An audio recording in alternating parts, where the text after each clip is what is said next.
All right, folks, there are three transits that I really want to alert you to, and they're wonderful, actually, very beneficial transits that are coming up on August 7th, August 8th, and August the 21st.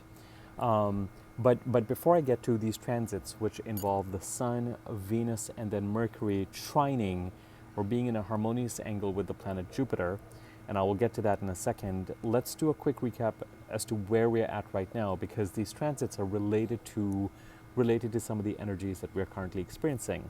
I'm happy to do a video on something positive for a change. As you guys know, we had the new moon in Leo on August the 2nd, no, July the 31st. On July the 31st.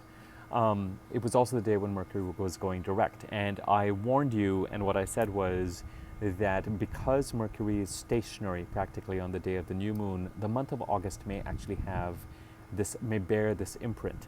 Mercury has started to move already. I had said after August the 3rd to August the 5th, it would start to be moving a lot more. August the 11th, it's going to move from Cancer into Leo. Certainly momentum and pace on a day-to-day basis will pick up as we get to the middle of August, especially. And as planets start to move into Virgo, the pace will really start to pick up.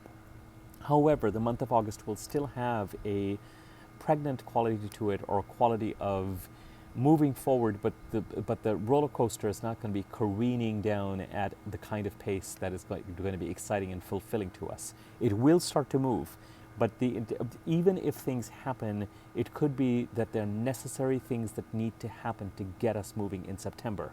So if we really are going after something, it could be that whatever it is that we really want to go after, with the pace we want to go after, it comes in September. But as things start to move in August, things do happen, but they're somehow preparatory. There may be important milestones, but still have a preparatory quality. It's not the trophy. It's the work that needs to be done to be in running for the trophy or getting the trophy, something along those lines. See how those analogies sit. It is August the 3rd today. And we did have a new moon in Leo on July the 31st. And it is possible or likely that there were fresh energies and new moon-like offerings, things coming to you from outside that came to you since July the 31st. I'm having a Mercury retrograde moment. But these things that came after July the 31st, August the 1st, August the 2nd, even August the 3rd, may have either they're things from the past that are continuing to be discussed, or if there were new things, they may have had a quality of being all dressed up but having nowhere to go. Kind of oh my God, this is exciting, this is interesting, let me respond to this, but then it just doesn't go anywhere, or it's kind of a red herring, or it's a preparation, a lot of build up, but it doesn't get to go anywhere. Mercury isn't moving that fast, and it just has had this kind of feeling to it. Now, if you're feeling like you've been all dressed up with nowhere to go, and have actually bought the gift and have the bottle of champagne and we're ready to go be invited to a party and party it up, some of that energy will start to shift. As I said, Mercury moving forward slowly August the 3rd, but it's really by August the 5th that things will start to move forward. Today is August the 3rd, tomorrow is Sunday, August the 4th, at least on the West Coast. Monday is August the 5th. Rest for another day. By Monday, August the 5th, be ready to move forward. Okay, you may already be feeling the energy of needing to be now in motion and needing to be ready to act and needing to be ready to move forward. And if you're feeling this way, then that resonates with the energies of the time. And by August the 5th, things will start to move forward, even though, as I've explained, and that's why in the very start of this video I said, even as things move forward, they have a preparatory quality.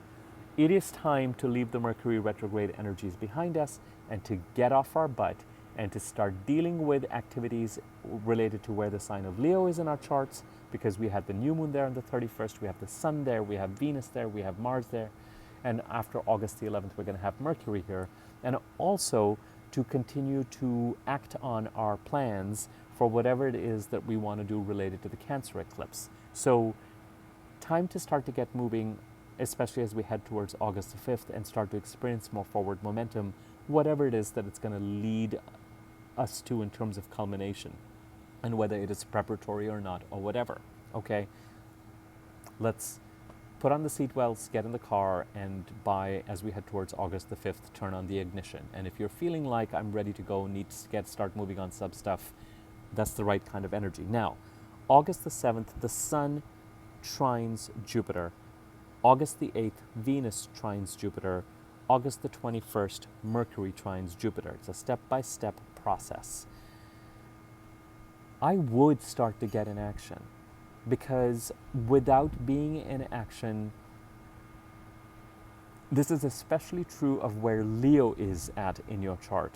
It could be that these beneficial and helpful transits pass you by with nothing more but a pleasant feeling. So, yes, it has been all dressed up and nowhere to go till about now, but you might be ready to just create your own party and start to get in action and start to put the Mercury retrograde energies behind you and feel like, it is time for me to start to create my future. If that is the case, this is a good time to do it.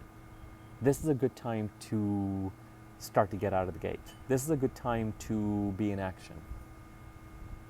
I've already given you my Mercury slowly going direct caveats. I'm not going to harp on it. I'm actually going to turn that on its head a little bit with these transits that are occurring. And yes, Jupiter is stationary in its own right and getting ready to start to move direct on August the 11th. But I still would not lose sight of these transits.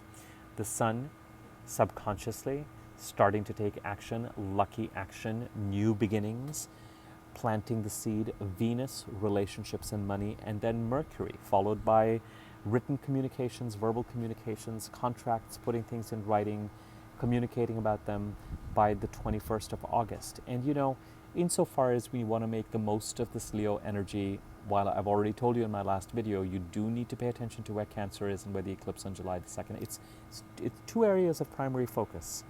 Where Capricorn is going to draw its own focus no matter what. That's just the nature of the planets that are currently transiting Capricorn. But two areas to look at. Where's Leo in your chart? Where's Cancer in your chart? Those are the two parts of the chart that require energy right now. And I would go ahead and start pouring yourself into activity. If between August 3rd and August the 5th you're not quite there, that's okay. But if you're preparing and lining up your ship so that after August the 5th you can get ready to go, or the metaphor I use, you're getting the car, you're fast putting your seatbelt on, you're putting the car in the ignition, and by August the 5th you turn it on and are ready to go, that's great. It's the right kind of energy. And be in action and start to launch those ships, send out those missives, be clear about what you want to get done, be clear about what you ideally would have loved to get done while Mercury was in retrograde in July but couldn't get to it for all sorts of reasons. Get moving. The Sun trining Jupiter, the luckiest planet, so to speak, depending on how you perceive luck. Venus trining Jupiter, the second luckiest planet, depending on how you perceive luck. And then Mercury, the planet of communication, at that point starting to move relatively quickly, trining Jupiter on August the 21st, are all transits to take advantage of. They may bring you something, but I wouldn't bank on it. Remember, be in action so that the universe can meet you. If you're not in action, the transits will come and go. And if you're sitting in the apartment and the covers are on your head and you've been that way for the past 6 or 8 months, not much can find you. It's one thing to rest when you need to. It's another thing to have been taking action and have planted the seeds so that something can grow and come back to you. So, by all means, let's leave Mercury retrograde behind us. Let's fuel the car, get in the car, put the key in the ignition, and by August the 5th, turn on the ignition. Let's start moving and let's start executing on those things related to where Leo and Cancer is in our charts in order to start to see some results and in order to avail of the energy of fresh starts and new beginnings and lucky breaks. But a good time to plant seeds. A good time to plant seeds. So let's start doing that under these wonderful and nice and blessed and auspicious transits. And I will continue to be in touch. The next video I'm going to do on the Venus cycle, because the Sun and Venus are going to be coming together on August the 14th. If you found this video useful or helpful, as that siren was right on cue, it stopped. Thank you, siren. telling you to do like the video, subscribe to my YouTube channel, click on the bell icon so you can see when other videos are going to be coming to you, or I'll be posting them. So if you click on the bell icon, then they will come to you. And my email address is also listed in the subject area below. So if you would like a reading or want to contact me for some reason, you can use that to do so. All right, over and out. Talk to you guys soon.